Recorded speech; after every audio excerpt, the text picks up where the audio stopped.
अभिलाषा में घरी लोग के दशा बिगाड़ देते रहे। अरे राम हो रहा पियासा बन के लागत है लोगों में।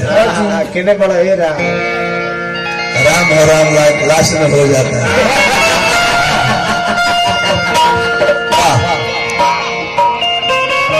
हवा एक जने के लागल बा चलो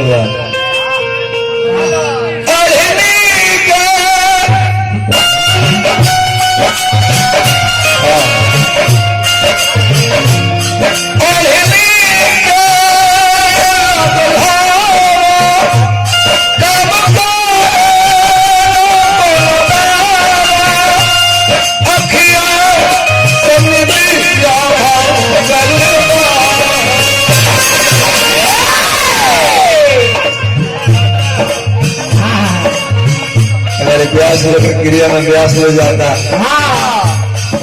हमारे मरीले के घूमल फिरने लगे पावना ब्यास के सादर अभिनंदन जीवित तो ना करी मरने बता जाने पर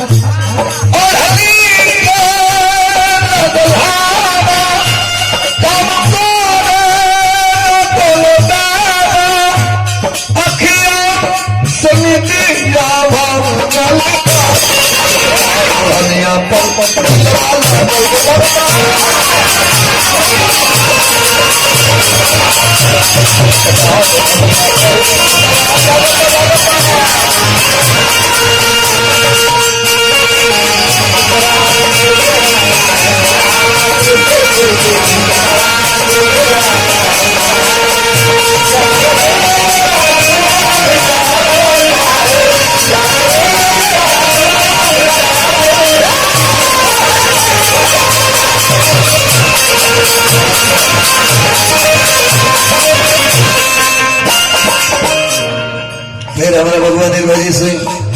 दौलत की तरफ से बहुत बहुत पुरस्कार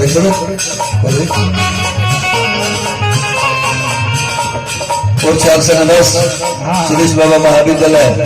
यदि बोला हमारे हाथ नहीं क्या मुझे के तारा नहीं कहे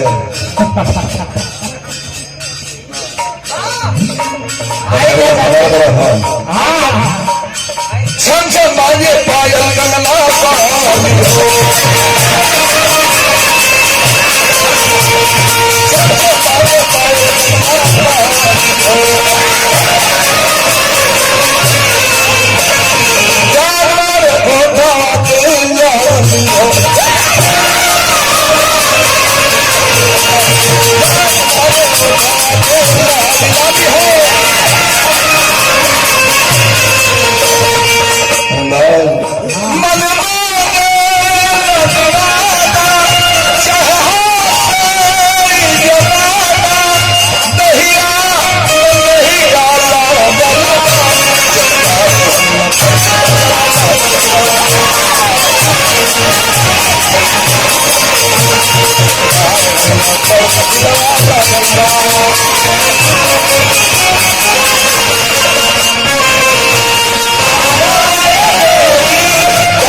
बहुत बहुत पुरस्कार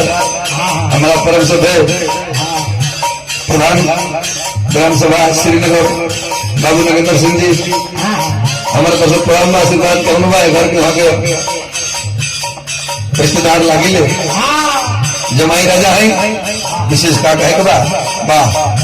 आओ का लेकर कहता भगवान से प्रार्थना है पद प्रतिष्ठा बना रहो हम आनंद में शांति मिलो मायना ऐसा प्यार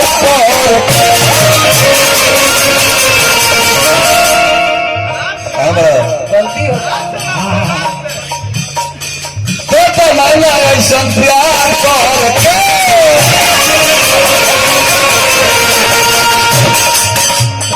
दोनों क्रिया खाई जहाज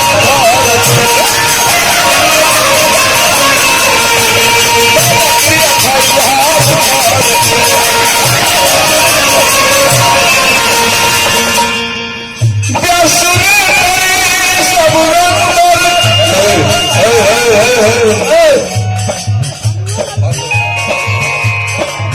के चलाए चला तेल तो चल जाए फिर चल जाए बसुरे तेरी सबुरे तेरी दिल लागे समुद्री फिरती यमन में जागल फिरती यमन में जागल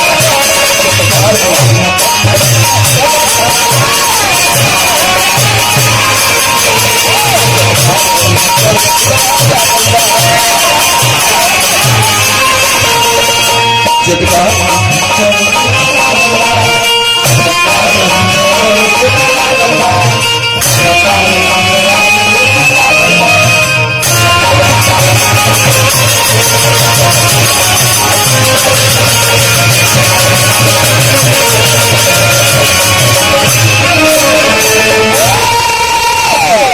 बाबू आज अभी नहीं खड़ा हो बोले बाबू हाँ वाह